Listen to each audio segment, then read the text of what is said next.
Eu sou a professora Juliana e essa é a primeira aula de cálculo 2 desse nosso semestre. Sejam todos bem-vindos. Nós vamos falar basicamente de integrais, coordenadas polares e sequências e séries numéricas durante o nosso curso.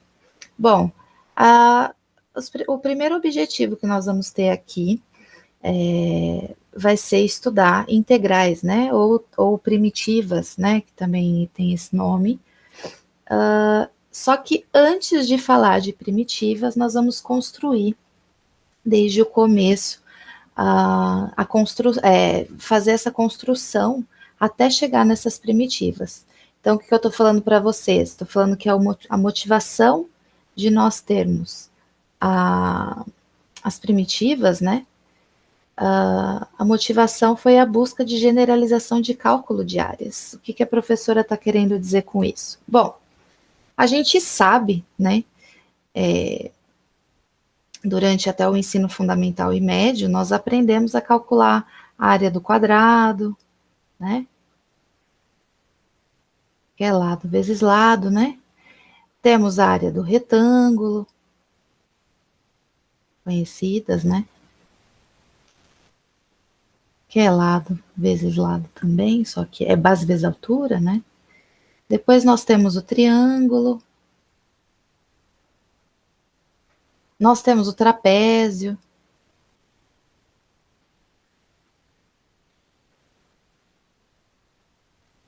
e temos a circunferência, né? O círculo. Então,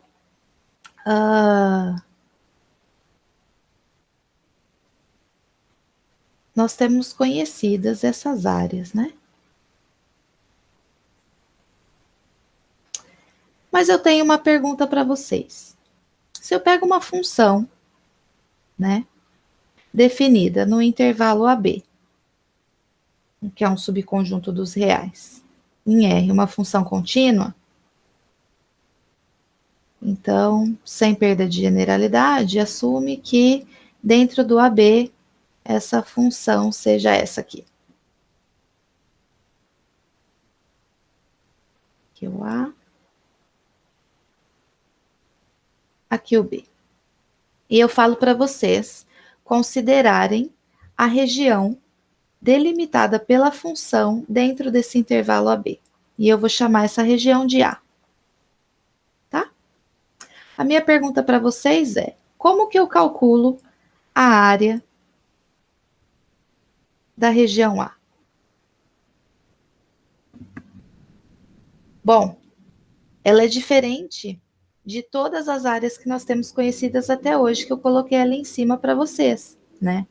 Então, hoje nós vamos aprender como que nós vamos calcular áreas quando alguns dos lados que eu tiver, né, que algum lado que eu tiver dessa minha região for uma curva, né, que está sendo representada pela função f, definida no intervalo fechado AB contínua, né. Bom, então é isso que é a motivação, porque essa generalização de áreas vai me dar a primeira integral que eu vou ver durante o curso, que é a chamada integral definida. Por que definida? Porque eu vou estar definindo dentro do intervalo fechado AB, tá bom? Então vamos lá.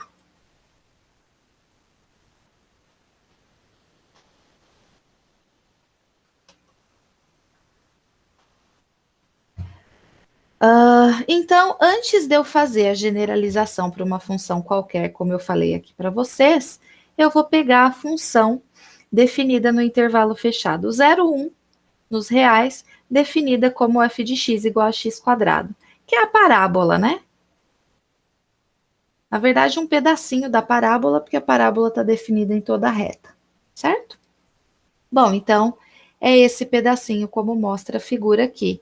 Então, de 0 a 1, eu tenho esse pedacinho da parábola aqui, né? E eu peço para vocês considerarem a região delimitada pela função dentro do intervalo 0, 1, que é essa regiãozinha A aqui, tá bom? Bom, o que eu vou fazer agora?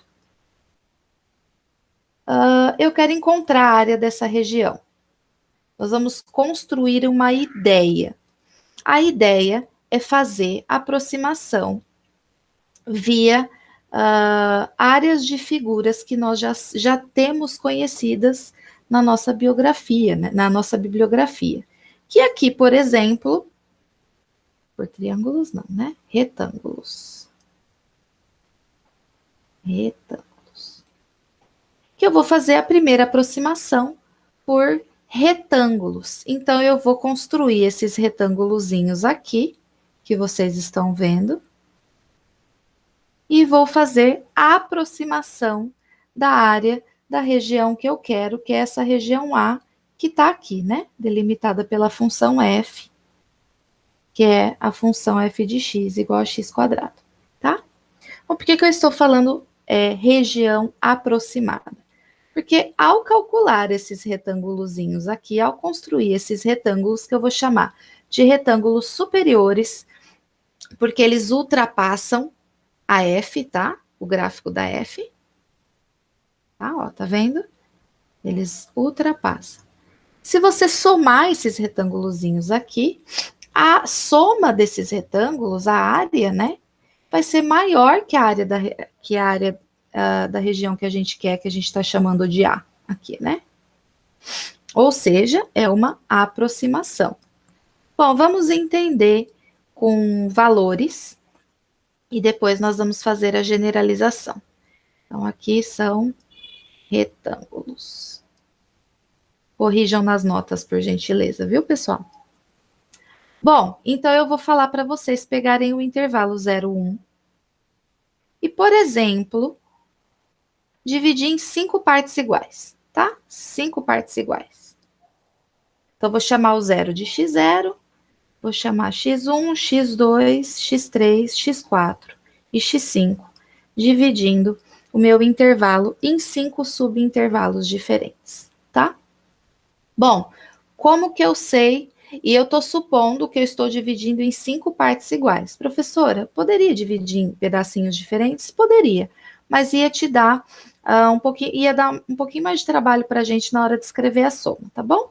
Se a gente tem a possibilidade de fazer em partes iguais, melhorando a nossa soma, então é melhor a gente fazer desse jeito. Eu vou chamar de A barra a soma desses retângulos que eu quero definir. A barra para cima, porque eu estou fazendo por retângulos superiores, tá? Por que eu estou falando isso? Professora, eu posso fazer por retângulos inferiores? Não só pode, como nós vamos fazer também, tá bom? Bom, então eu dividi em 5 partes iguais. Como que eu vejo cada pedacinho desse? Que vale tudo a mesma coisa. Bom, eu peguei o intervalo 0, 1, que o comprimento dele é o módulo, né? É a distância dos pontos, que é o módulo do maior menos o menor, que vai dar 1, e dividir em 5 partes, né? Então, eu vou chamar esse ΔX como o comprimento do intervalo dividido pela quantidade de partes que eu escolhi, e vou chamar esse 1/5 de ΔX, tá bom? É a variação no eixo X, tá bom? Ok. O intervalo 0, 1.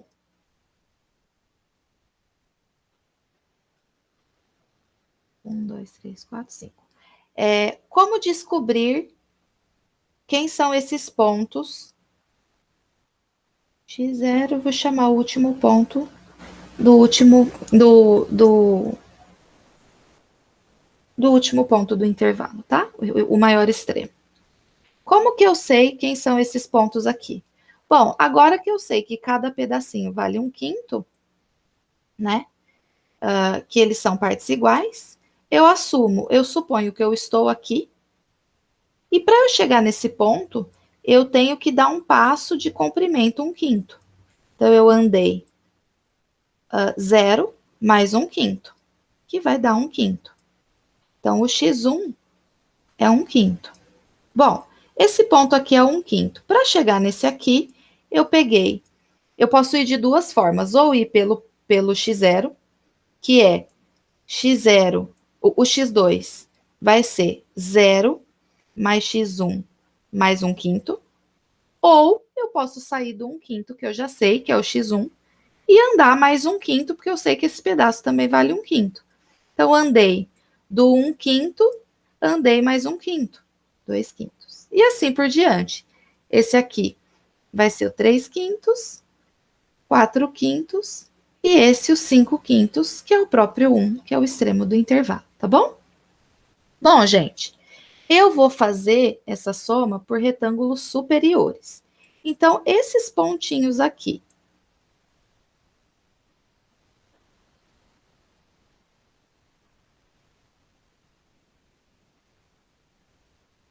esses pontos aqui, que agora eu sei os valores, eu vou pegar em cada ponto aqui que eu peguei e particionei meu intervalo, eu vou levar nesse ponto a altura desses retângulos que eu estou construindo, tá vendo?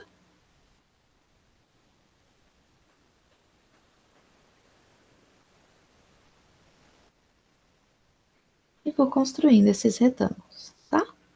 Bom, então eu sei calcular o valor de cada área de cada retângulozinho aqui que eu construí, certo? Então, por exemplo, se eu pegar esse retângulo que eu chamei de R1, tá? O R1 é base vezes altura. A base é o ΔX e a altura, quem que é a altura? Vai ser o valor da F nesse ponto X1 aqui, né? Não é essa altura aqui?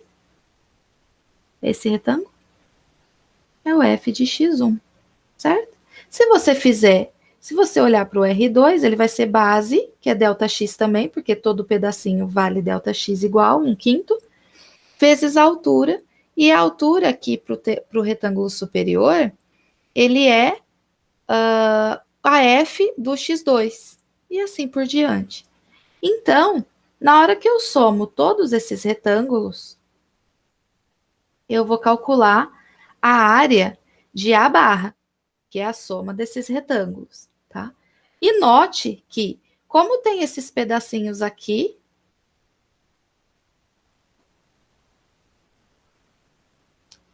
essa aqui é a área que eu quero, a área de A, né? Só que a área A barra, ela tem mais esses pedacinhos aqui, né? Porque é a soma desses retângulos. Ou seja, a área barra que eu tô fazendo por retângulos superiores, ela é maior que a A. Bom, se é maior ou igual, né? Bom, então só para ver aqui como que a gente está formalizando, o A barra é a soma desses 5 retângulos. Eu quis colocar na forma de somatório do I variando de 1 até 5, de RI, tá? Então, para o caso I igual a 1, vai ser R1, mas é uma soma, mais o I igual a 2, o R2, mais o R3, mais o R4, assim por diante. Mas esse RI é justamente o retângulo que eu estou, que eu peguei o R1, depois o R2. Para qualquer I variando de 1 até 5, eu tenho a base, que é ΔX, qualquer RI que eu pegar, vezes a altura, que é a F do XI que eu estou tomando, né? Então, cada triângulo RI tem a forma base vezes altura, tá bom? De maneira análoga, a gente poderia fazer a construção por retângulos inferiores. Só um minuto.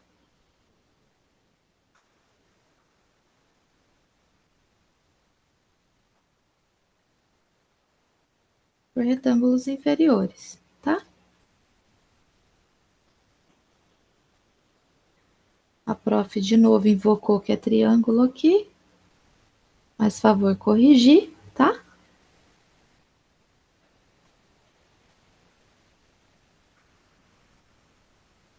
Inferiores. Opa, desculpa, inferior já está escrito, né, prof? Retângulos, tá? E aí eu vou pegar de novo, dividir em 5 partes iguais, só que ao invés de escolher retângulos superiores agora, eu vou pegar retângulos inferiores, ou seja, que está abaixo do gráfico da minha função f de x igual a x quadrado, tá?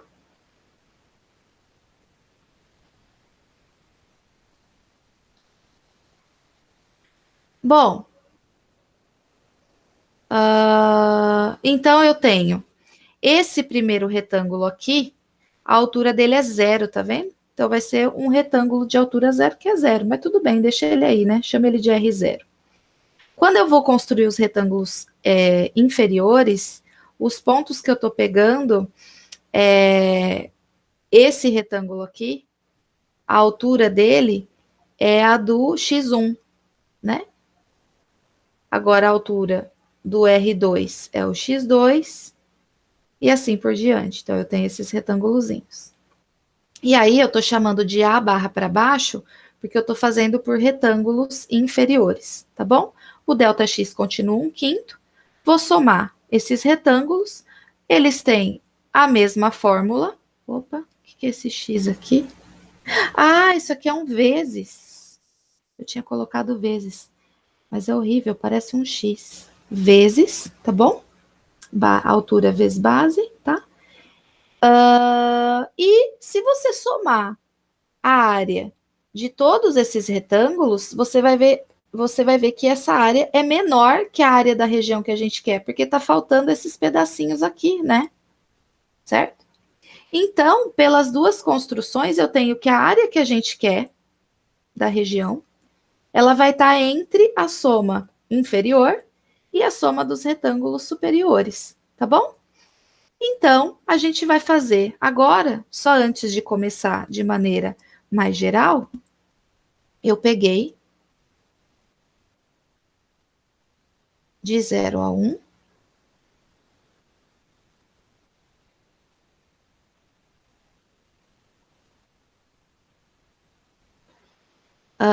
A região A, que eu quero, delimitada pela função f de x igual a x quadrado, no intervalo 0, 1.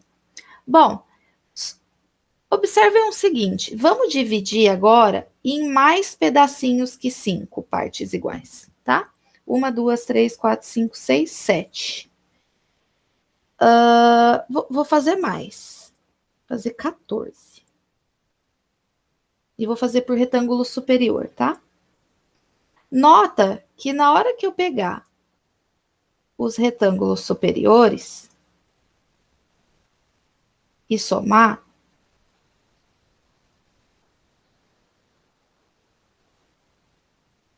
notem que esses pedacinhos que estavam ultrapassando a minha região A, né, elas são menores que aquelas que a gente fez com apenas 5 partes iguais. Ou seja, quanto mais eu particionar o intervalo 0, 1 em mais partezinhas iguais, mais próximo da área real da região eu vou ter, né?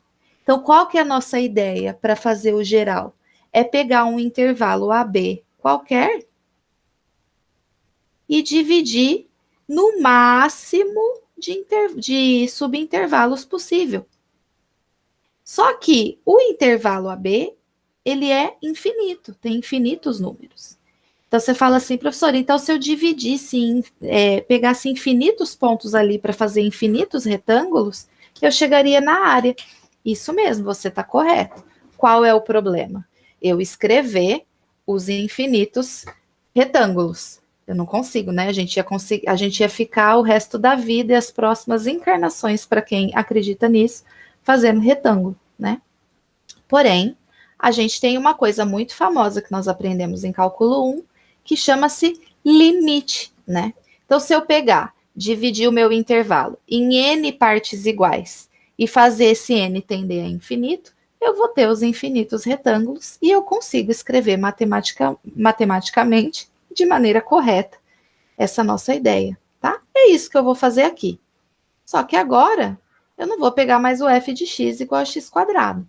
Eu vou pegar uma função mais geral, qualquer,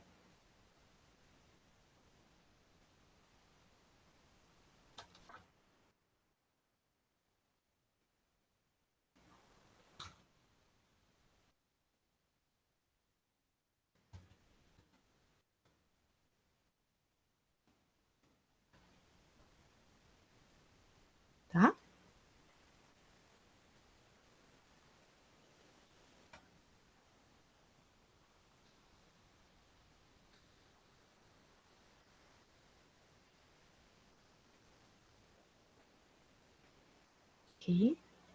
Tô dando zoom para vocês conseguirem ver, tá bom? Só lembrando que essas notas estão no Google Drive e que vocês têm acesso a ela, tá bom? Então, eu vou pegar uma função f, ao invés de 0, 1 agora, eu vou pegar no intervalo AB qualquer, tá? F de x, f, uma função contínua. E a primeira construção que eu vou fazer é supor que a f de x é positiva, ou seja, para qualquer valor do intervalo AB, a imagem dela tá em y, mas em y acima do eixo x, tá bom? Vocês vão entender depois por quê. A gente vai fazer as construções devagar, tá bom? Bom, então aqui eu vou fazer a mesma coisa que eu fiz no intervalo AB. Eu tinha 0, 1, agora AB. Vou dividir em N pedacinhos iguais, tá? Esse pedacinho igual a esse, igual a esse, igual a esse. Vou chamar o primeiro ponto do intervalo de x0, o último de xn, porque eu dividi em N pedacinhos iguais, né? E o meu delta x, que são os comprimentos dos subintervalos, que são iguais, porque nós estamos tomando essa sugestão, vai ser o que então? Vai ser o módulo de b menos a, o comprimento do intervalo, dividido em n, né? A gente tinha feito 1 menos 0/5, né? Lá no outro exemplo. Bom, o a barra com a barra para cima e o a barra com a barra para baixo são dados aqui por retângulos superiores e inferiores, né? E a gente tem, de novo, que a área que a gente quer, delimitada pela função no intervalo AB, vai estar entre o azinho barra para baixo, pelas somas inferiores, e pelas somas de retângulos superiores, tá bom? Corrijam esses detalhezinhos nas notas, tá bom? Quando vocês forem estudar.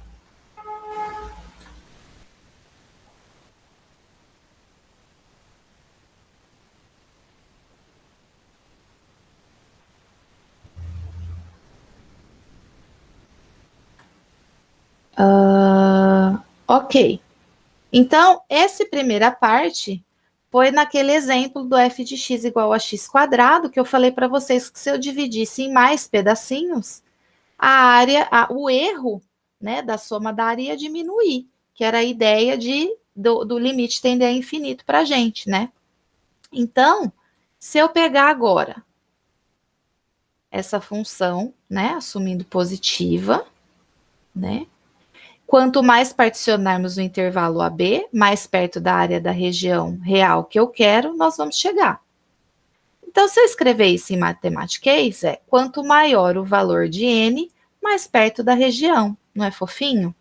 Bom, então a minha área aproximada, isso aqui é aproximado, tá bom? É aproximada por aquela soma de n retângulos, tá bom? Mas, se eu fizer esse n tender a infinito, ou seja, dividir meu intervalo AB em infinitas partes, eu vou ter a área real que eu quero sendo igual agora, e não só aproximação. Por isso que a gente coloca o limite, né? É o limite que a gente aprendeu lá em cálculo 1, certo? Então, como a gente viu em cálculo 1, né, é a ferramenta do cálculo que permite a noção de chegar muito próximo a algo, não é? Aliás, de chegar próximo a valores, né? Pode ser muito grande, muito pequeno, a gente viu, certo? Bom, vamos formalizar para a gente. Lembra que eu falei, gente, quem são esses pontos? Como que eu encontro? Bom, para saber quem é o x1, a partir do A, é o A mais o delta x que eu andei, né? Essa distânciazinha aqui que é delta x, certo? Bom, e o x2? O x2 é o x1 mais andando delta x. Esse é o x2, certo? Ou você pode escrever ele, depende de x1, dependendo de A e delta x, que o A é o ponto inicial que você tem do intervalo, né? Isso aqui dá A mais 2 ΔX, né? ΔX com ΔX, 2 ΔX. Se você fizer isso, vamos fazer o X3.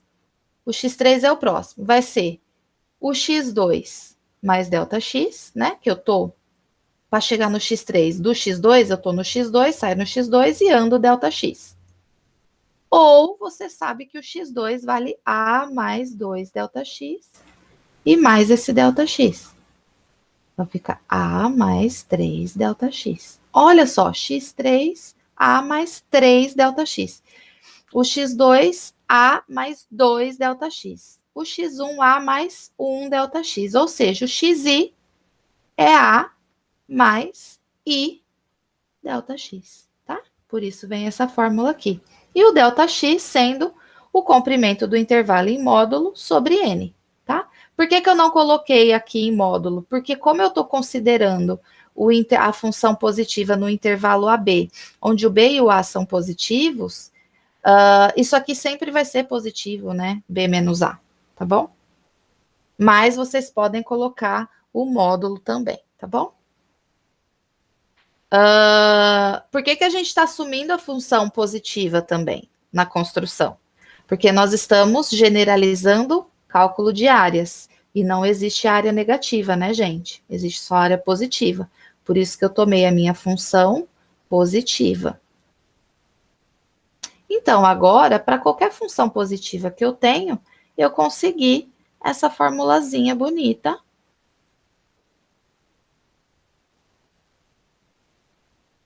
Aqui. Tá? Bom, vamos lá. Vamos voltar no exemplo que a gente tinha.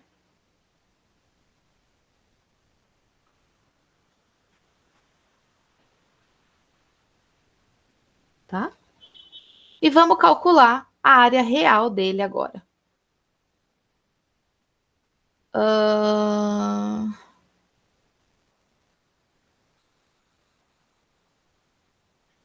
Então, lembre-se que, dado uma função de AB em R contínua e positiva, né? Para todo x em AB, eu tinha que a área real, né?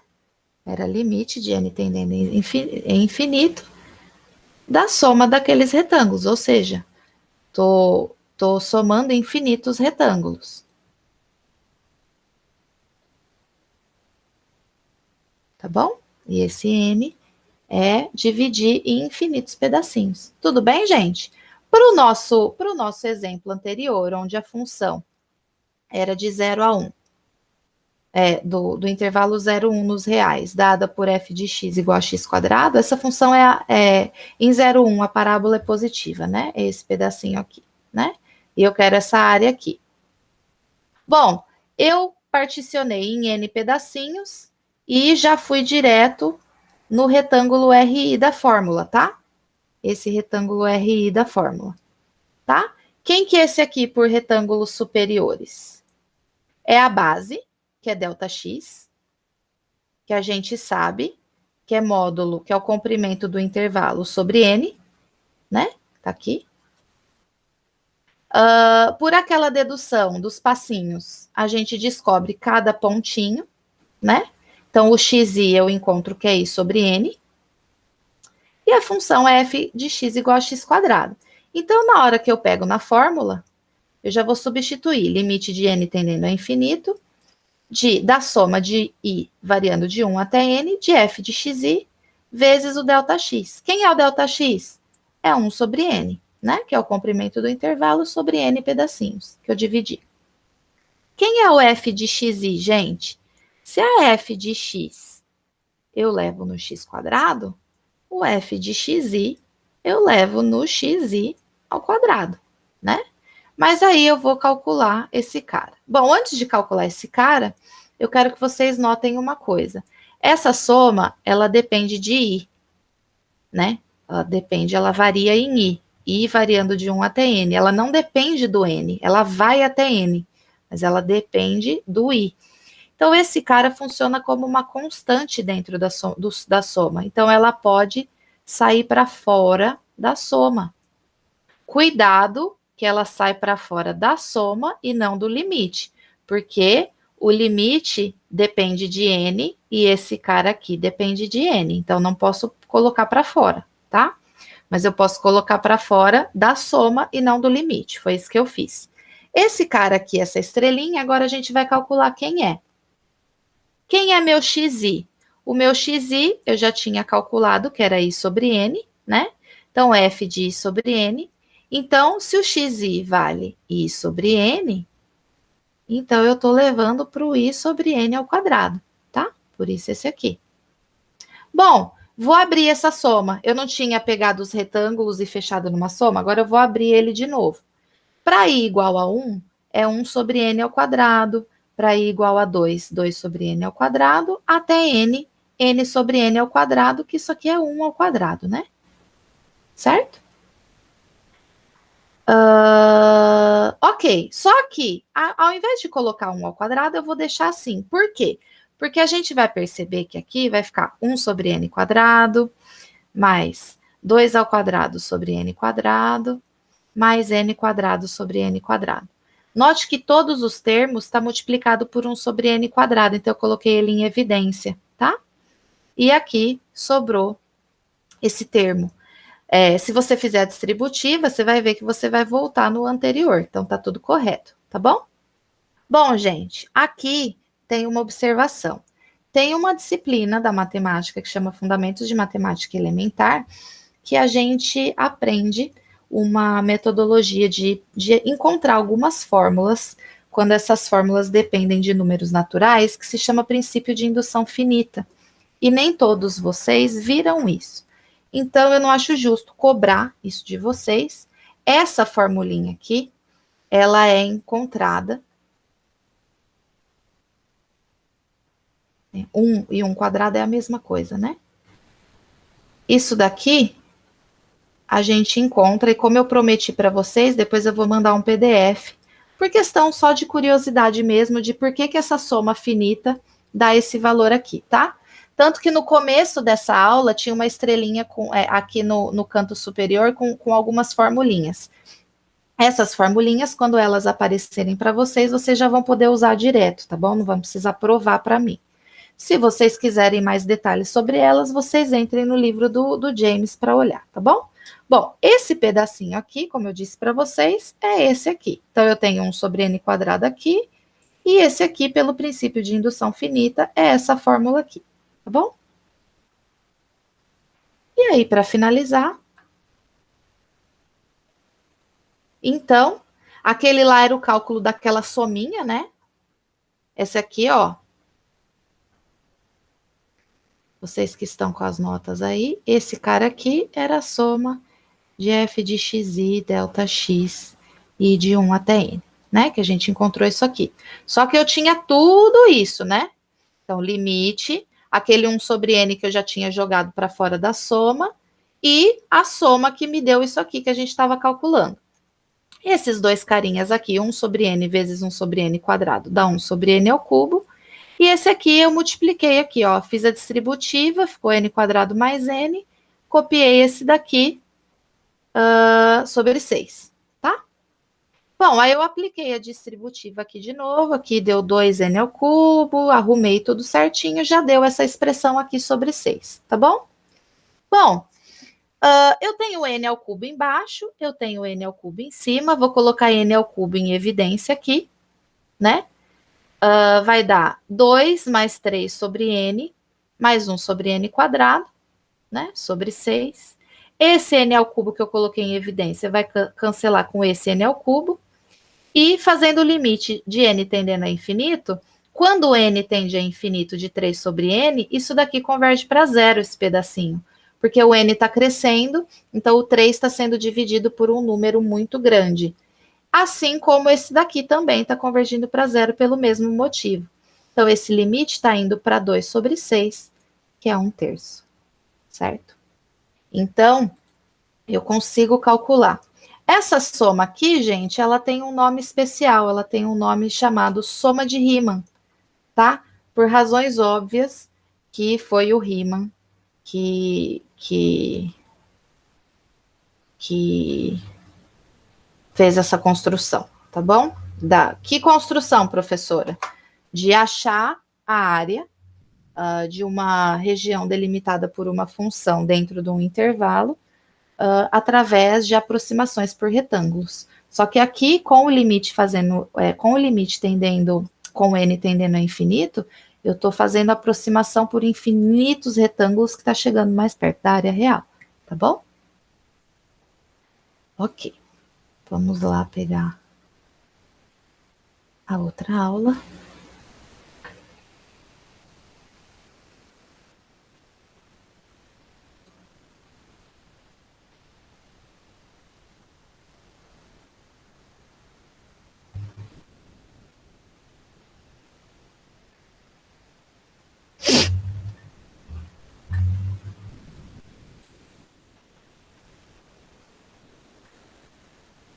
Continuando, né? Então, só para vocês relembrarem tudo que a gente fez até agora, peguei uma função f de AB em R. Ah, tá escrito ali. Tá?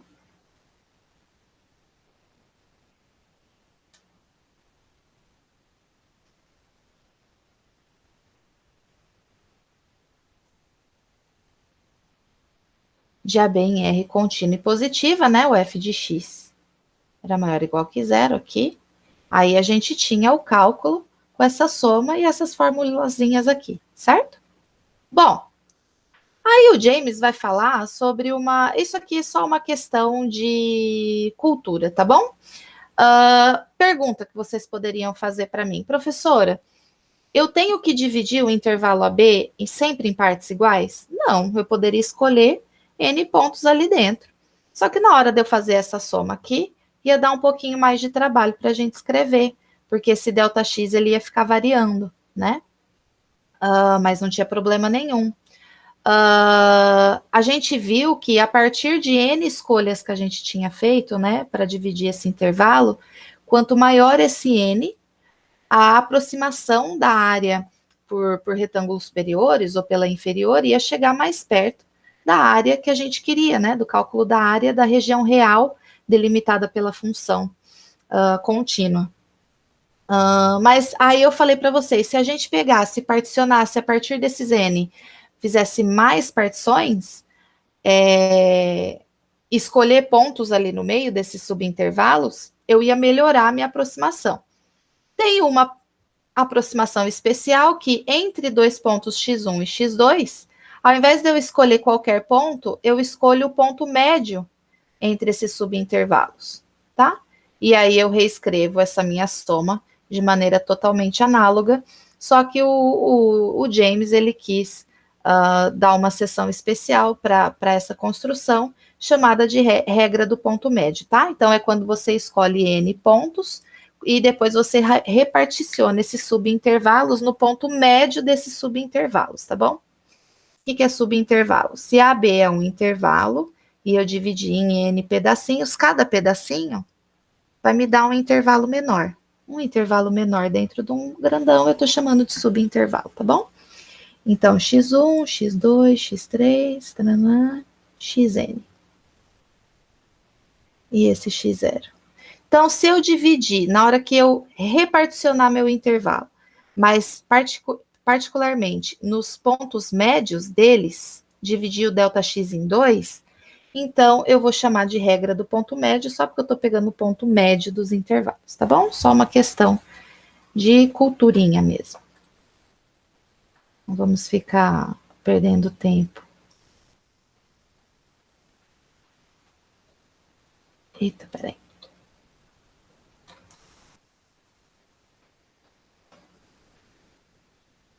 Bom, eu falei para vocês que o primeiro exemplo de integral que nós iríamos ver era a motivação da generalização do cálculo de áreas que a gente acabou de fazer, certo? Bom, essa integral, esse cálculo de áreas, ele vai se chamar integral definida, tá bom? Só que eu, em particular, comecei pegando uma função positiva dentro daquele intervalo que eu estava tomando a minha função contínua, né? Aí a gente vai generalizar um pouquinho mais agora. Então, agora, para construir a integral definida, o cálculo de área vai ser um caso particular dele, tá? Eu vou pegar uma função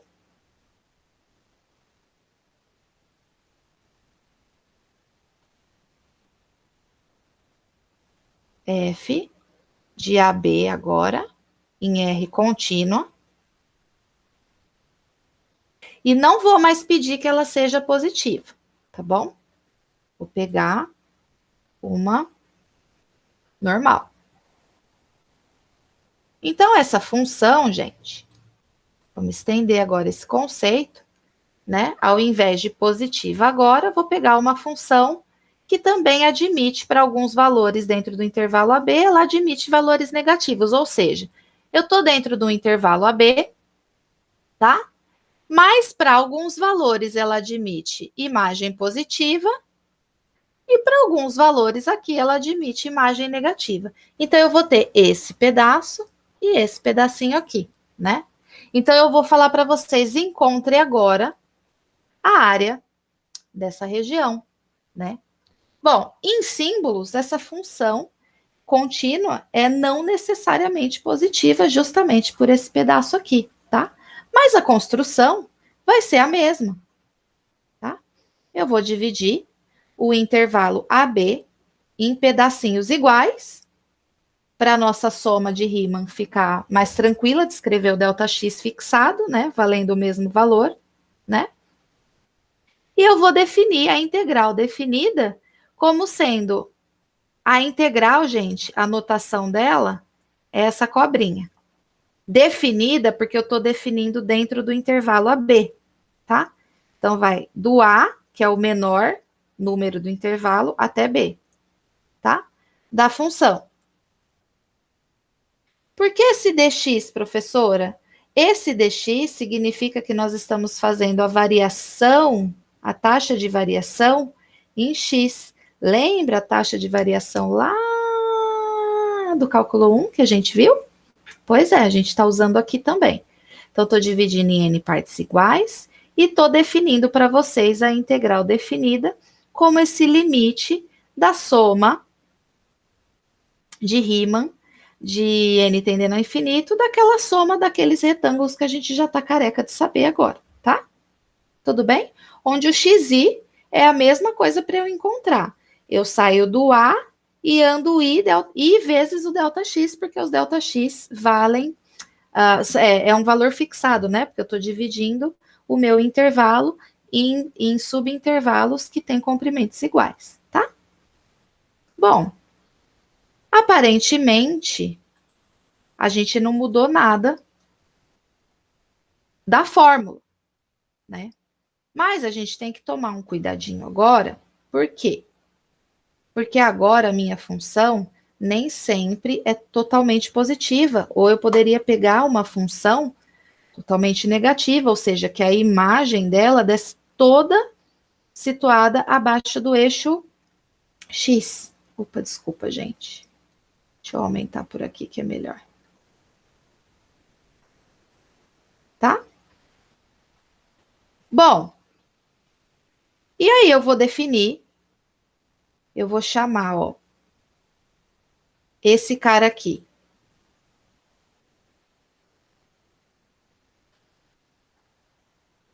Essa região aqui, delimitada pela parte positiva da função f, eu vou chamar de A1.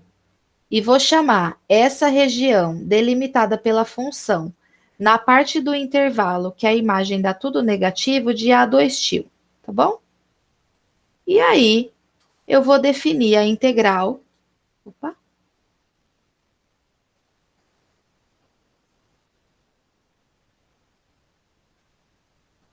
Eu vou definir a minha integral de A até B da função como sendo a área 1 positiva maior lá, menos o módulo de A2 til. Por quê? Na hora que você for pegar os retângulos, na hora que a gente for calcular a aproximação de retângulo nessa região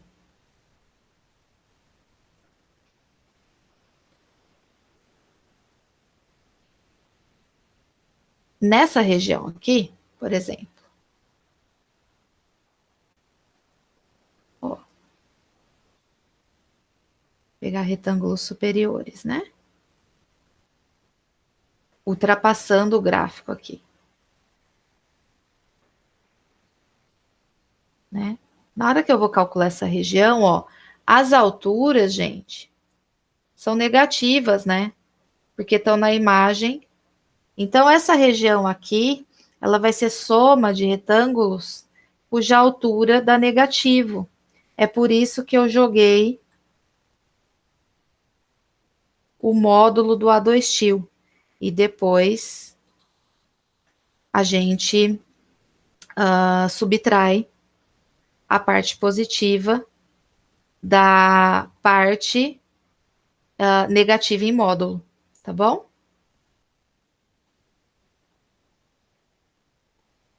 Ok.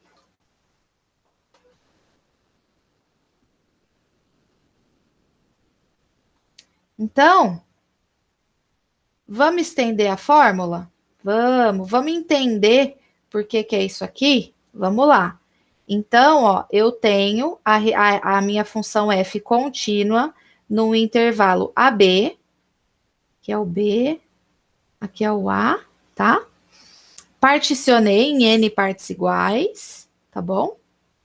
E peguei a região A1, que é a região do gráfico delimitada pela parte positiva, e a A2 til, a delimitada pela parte de imagem negativa, tá bom? Essa A2 til aqui, eu chamei de x0 até o xk-1, que eu fiz, ó, x1, deixa eu aumentar. Vocês têm aí a nota, né? Mas tudo bem. Melhor aqui.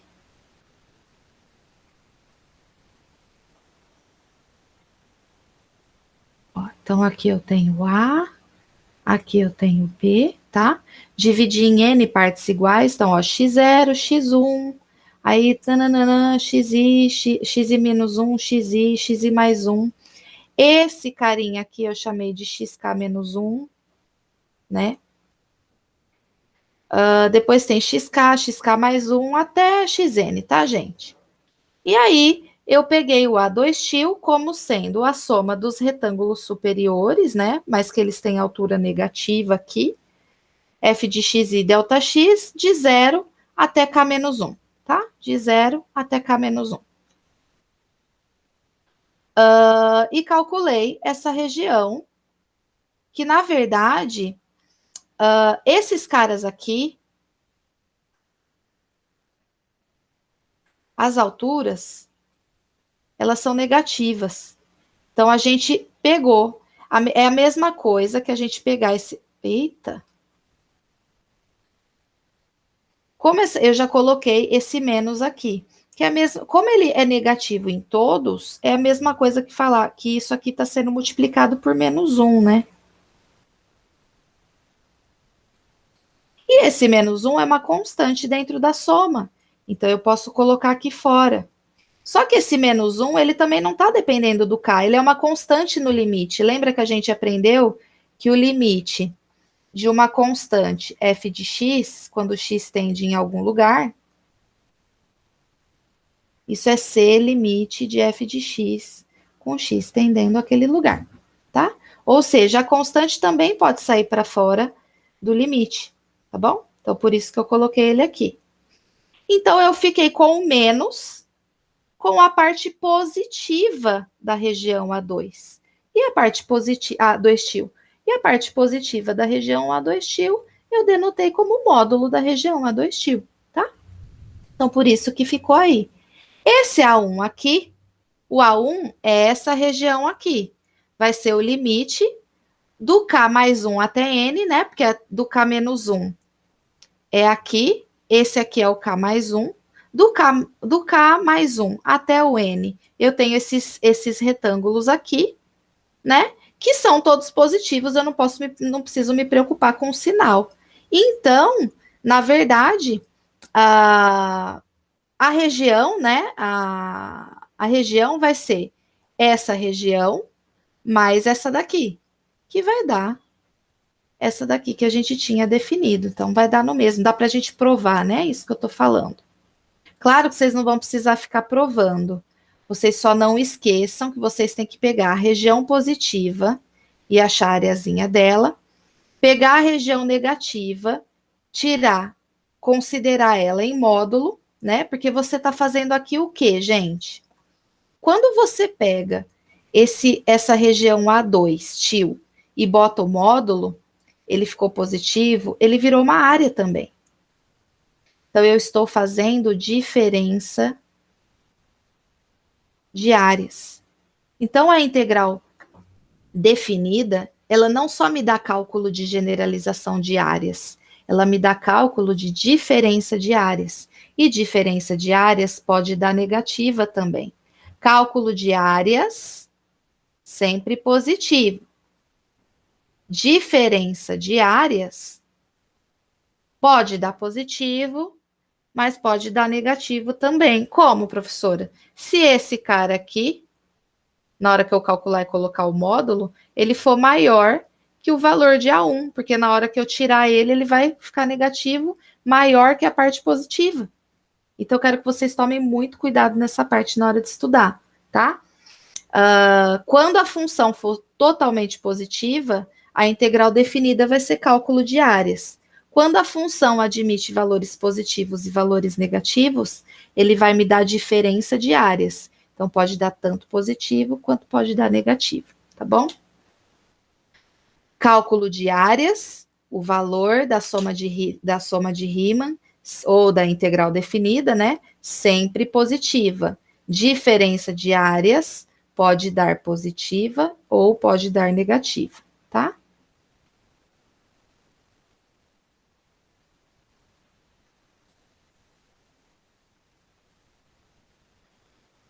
Pronto. Então, aqui eu estou dando um exemplo de um cálculo de diferença de áreas, tá? Por quê? Porque claramente eu já vejo no gráfico que quando eu pego a função no intervalo -2 até 1, na reta, pegando a função identidade, f de x igual a x, ela vai me dar essa reta aqui, né? De -2 até 1, né? Então, eu quero as áreas das regiões delimitadas por essa função, né? Vai me dar de 0 a 1 essa partezinha positiva e de 0 a -2 essa areazinha negativa aqui, a região delimitada abaixo, né?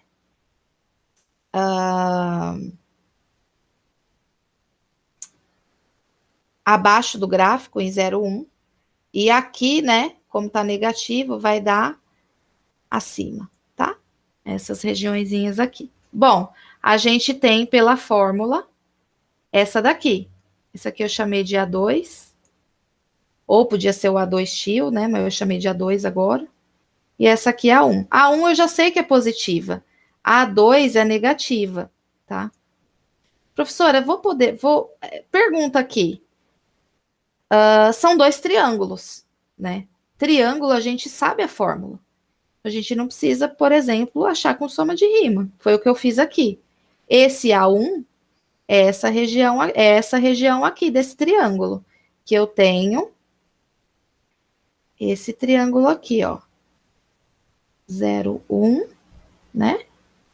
E a altura aqui é 1, né? Porque é f de 1. Então, isso aqui vale 1. Esse é o f de 1, né? Então, essa altura vale 1 e aqui vale 1. Então, A1, essa área, poderia fazer pela soma de Riemann, mas não tem necessidade. É base vezes altura sobre 2, que é um triângulo, né? Então, dá meio. Base vezes altura sobre 2, tá bom? Bom, região A2, ou A2 til, se vocês quisessem, eu ia ter que calcular ela no módulo, né? Porque é base, a base é positiva, mas essa altura aqui, né, é da imagem da F no ponto menos 2. E esse número é negativo, por isso que está em módulo, porque é diferença de áreas, né? Base 2, altura menos 2 sobre 2. Então, vai dar menos 4 sobre 2, vai dar menos 2 em módulo, vai dar 2, tá? Então, ó, a área total vai ser a diferença entre áreas da positiva e daquela que vem em módulo. Então, deu menos 3 sobre 2. Gente, faz sentido, né? Porque essa região aqui, né, da diferença de áreas, ela é maior que essa, né? Então, ó, diferença de área, de fato, pode ser negativa. De novo, cálculo de área tem que dar sempre positivo. A função é positiva, ela só assume valores positivos dentro do intervalo. Quando eu tiro a hipótese da função ser positiva na construção da soma, ela vai me dar diferença de áreas.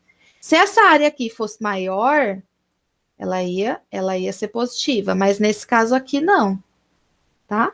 A gente fez. Tudo bem? Bom, vamos calcular agora. Eu falei que eu não precisava, mas eu acabei calculando aqui por limite de soma de rima. O meu computador ele tá um pouquinho travando, tá? E aí vocês veem que eu calculo por limite da soma de rima com aquelas fórmulas, né? E aí aqui eu faço todos os cálculos. F de xi vai dar essa parte aqui, o delta x vai dar 3 sobre n, né, aqui, certo? O xi é o f de xi, né, gente? O xi vai ser a, o a é menos 2, mais i delta x. Por isso que tá aqui. E eu tenho a função de identidade, então a função, como isso daqui é a função identidade, isso aqui vai dar o cara que tá dentro, né? Por isso, esse cara que eu já fiz direto. Na hora que a gente quebra tudo, essas belezinhas, ó, dividir em estrela aqui, em 2 estrelas, depois vocês chequem as contas, calculem os limites, tá? Vai aparecer um limite aqui, vai aparecer uma soma em I, que tá na lista do James, uma formulinha de princípio de indução também, tá? Na hora que vocês calculam o limite, vai dar, ó, exatamente o mesmo valor, tá? Então, nesse começo, vocês sabem que a integral definida, quando a minha função, ela admitir valores negativos também no intervalo que eu estou estudando, pode ser que essa integral definida seja diferença de áreas e pode ser negativa, tá? Por isso que agora a gente para de falar de cálculo de áreas e dá a notação de integral definida de uma função. Quando essa função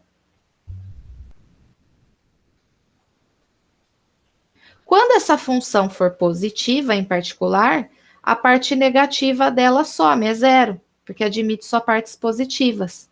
Então, isso daqui vai acabar sendo cálculo de área, tá? Então, essa notação de integral definida pode sempre ser usada. Vocês só têm que ficar ligados se a sua função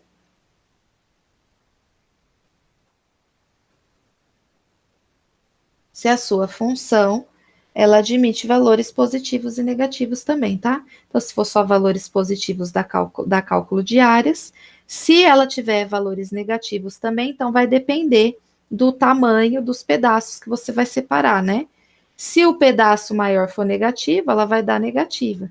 Se der positiva, Se der positiva essa diferença de áreas, então é positiva. Mas sempre sabendo que cálculo de área, só área, quando a função é positiva, o limite, né, da soma de Riemann tem sempre que ser positivo, tá bom? Então, por isso que é super importante saber a diferença de cálculo de área e de diferença de áreas. Cálculo de área sempre dá positivo, diferença de áreas pode dar positivo, mas também pode dar negativo. Ouçam esse vídeo, né? Assistam esse vídeo 500 mil vezes para guardar isso. Ou anota, né? Faz uma anotaçãozinha.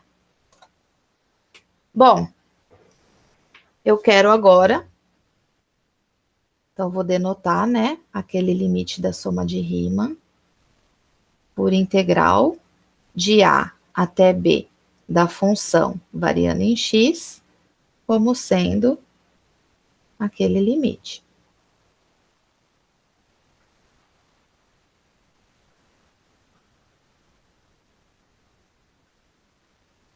F de x, tá? Quero consequências agora. Bom, eu estou falando o seguinte. Eu estou falando para vocês que a integral. Ó, notem que eu estou falando de uma função contínua de A até B qualquer, tá? Não estou falando positiva mais. Eu estou falando para vocês, na primeira propriedade, que a integral de A até B da função, né, vai ser menos quando eu inverto a ordem dos intervalos, tá bom? Bom, gente, como que eu vejo isso? Essa integral aqui, então vamos pegar esse lado e chegar nesse, tá bom? Como que eu vejo isso? A integral de A até B, ela é dada por isso quando o ΔX for dado por B menos A sobre N. Não é isso? E se eu mudar esse N? Então, ou seja, a integral de A até B de f de x dx é quando o A chega depois, né? Ele é o primeiro extremo do intervalo e o B é o segundo. Quando eu ponho esse menos em evidência e aparece esse termo aqui, vai ficar menos dx, né? Menos A menos B sobre N. Esse é o dx, delta x, perdão. Esse cara fica aparecendo como o segundo extremo, né? Então, vamos fazer aqui. Isso é o limite de n tendendo a infinito da soma de i igual a 1 até n de f de xi. Esse cara é b menos a sobre n. Tá? Ah, gente, aqui eu tô assumindo que o b é sempre maior que a, tá bom? Por isso que eu não tô pedindo toda hora para a gente colocar o módulo no comprimento. Porque desde que a é menor que b, isso aqui implica o quê? Que b menos a é o quê? Jogando a para cá. É positivo, tá? Então, não se preocupem. Bom, aí eu vou fazer aquela brincadeirinha com o sinal que eu acabei de explicar para vocês. Vou colocar o menos em evidência.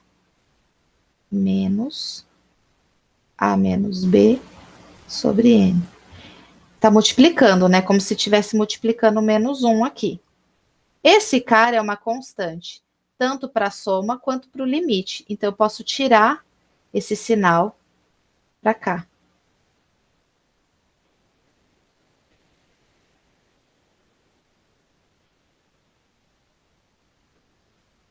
E essa daqui é a definição da integral definida pela soma de Riemann quando esse cara for o último extremo.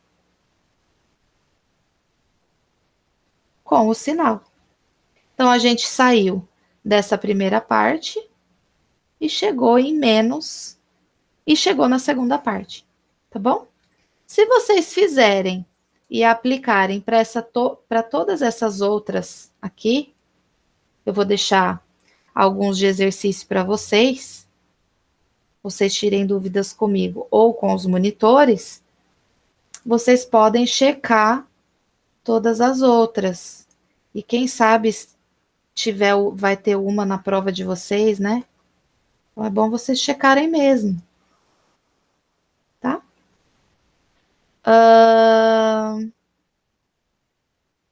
Eu vou fazer com vocês essa 8 e essa 9. Na verdade, eu vou fazer essa 9 com vocês, porque ela vai usar 8. A 8, eu não vou fazer com vocês, mas dá para a gente imaginar. Eu tenho duas funções f e g, onde a f é estritamente maior ou igual que a g dentro desse intervalo AB. Então, eu tenho duas funções definidas no mesmo intervalo, onde a g é menor ou igual que a f. Então, a f está definida aqui. E vamos supor a g estritamente menor, só para a gente enxergar.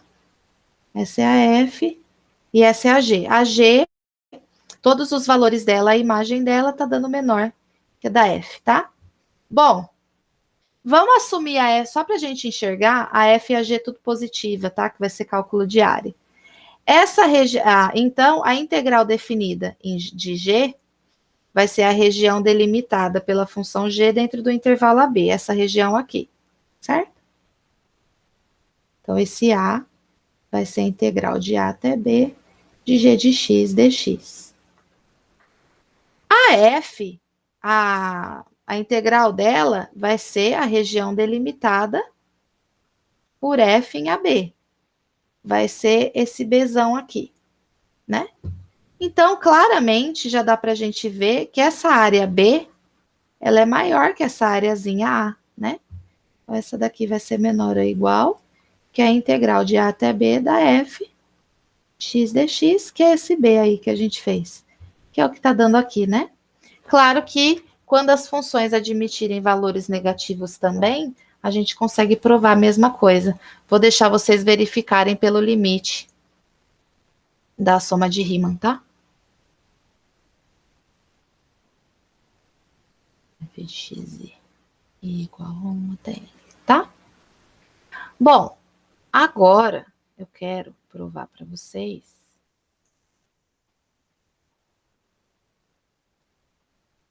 essa 9, tá?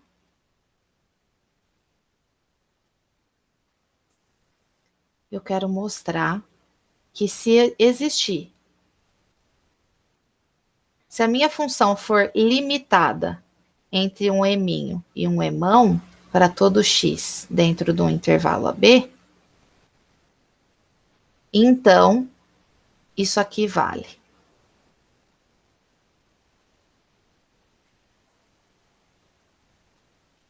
Muito bonitinho, tá? A gente vai fazer esse pedaço primeiro, depois vai fazer esse aqui, tá? Então, o primeiro é esse pedaço aqui. Por hipótese, eu tenho que m é menor ou igual que a função para todo x em AB. Esse m, gente, é uma constante real, tá?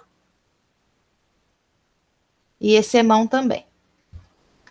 Bom, gente, eu posso considerar uma função g de AB constante igual a m, ou seja, para cada valor de x, eu tenho associado g de x o m. Então, qualquer valor que eu escolher vai ser m, né?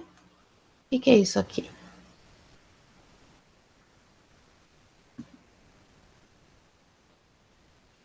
A minha função g, vou escolher um m aqui. Para qualquer valor que eu escolher dentro do intervalo, a imagem vai ser o m. Então, nada mais essa função g, a integral dela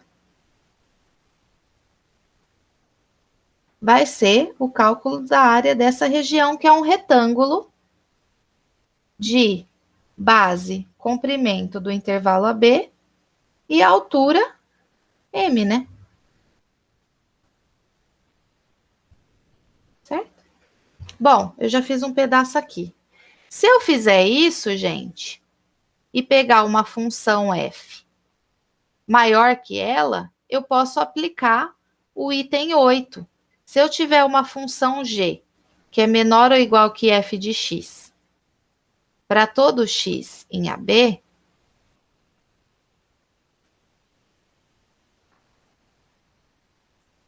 o que a gente acabou de discutir? Se essa aqui é maior que essa, então eu posso passar a integral definida dos dois lados, né? E se a função f for maior, vai continuar obedecendo que essa integral aqui vai ser maior que essa integral definida, tá?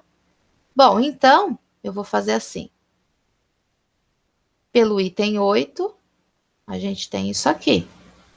Opa, dx, dx. Pelo item 8, tá? Mas essa daqui, aonde a g de x, né, é a constante igual a m. É exatamente isso aqui que a gente acabou de calcular.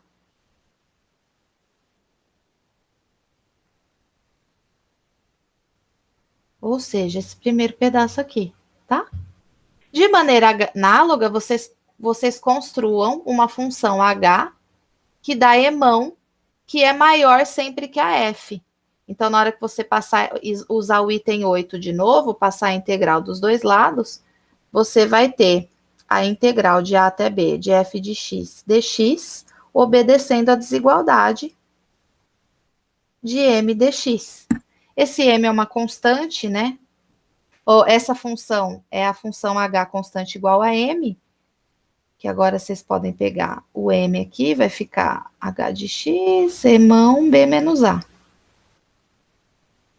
Tá? E aí vocês têm a segunda parte, certo?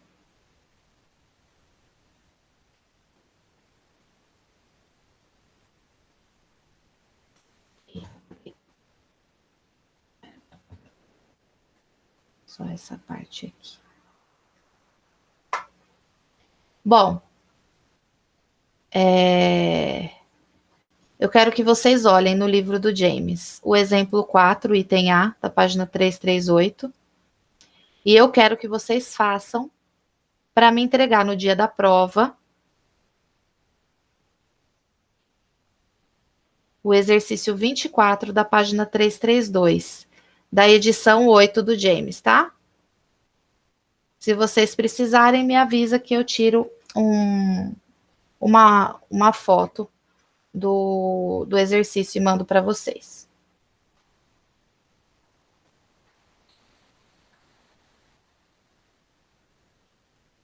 Bom, aqui eu não vou fazer tudo agora, mas eu tenho todas as demonstrações das propriedades que eu falei para vocês checarem, para vocês estudarem. Mas elas estão aqui, todas feitas, tá bom? Vocês podem checar em casa.